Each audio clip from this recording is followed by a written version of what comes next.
কি কারণে জুলাই জাদুঘর ওপেন করা হচ্ছে না আমরা জানতে চাই।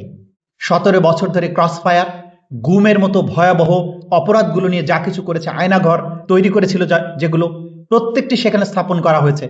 দেশটা বাপের হবে না কারো, পোস্ট ডিলিট করো নইলে সমস্যা হবে, এই একটা স্লোগান ছিল এক সময়।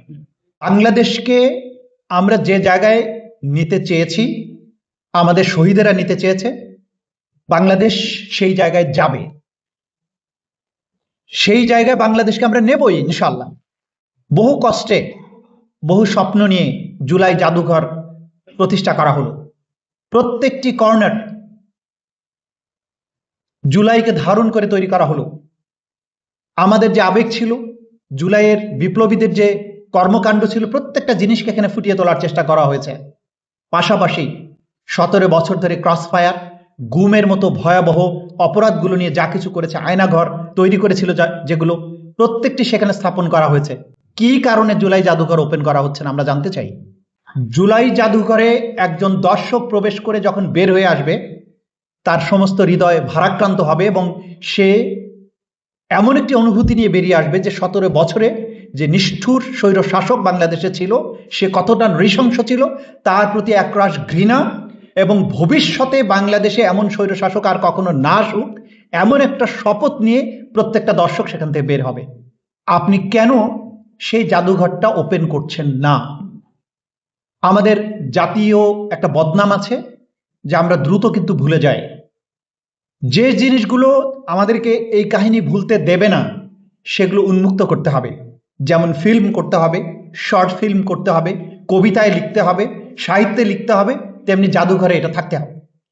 বিচারিক কাঠামোর মধ্য দিয়ে, বিচারিক রায়ের মধ্য দিয়ে, সাক্ষ্য প্রমাণের মাধ্যমে এই জিনিসগুলো সারা জীবনের জন্য দুনিয়ার সামনে এটা সংরক্ষণ করতে হবে।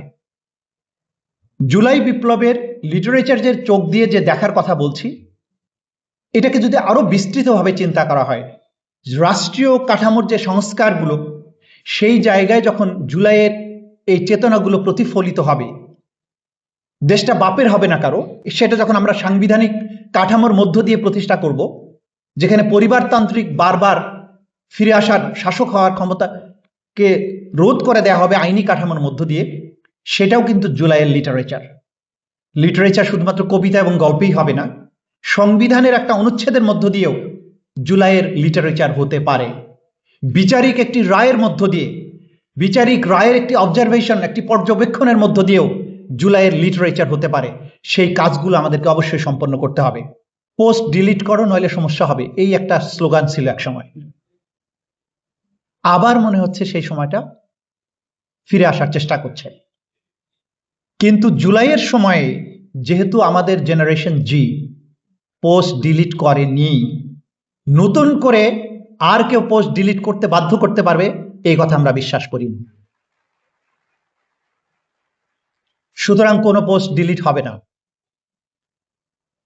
কোনো লিটারেচার হওয়া বন্ধ হবে না।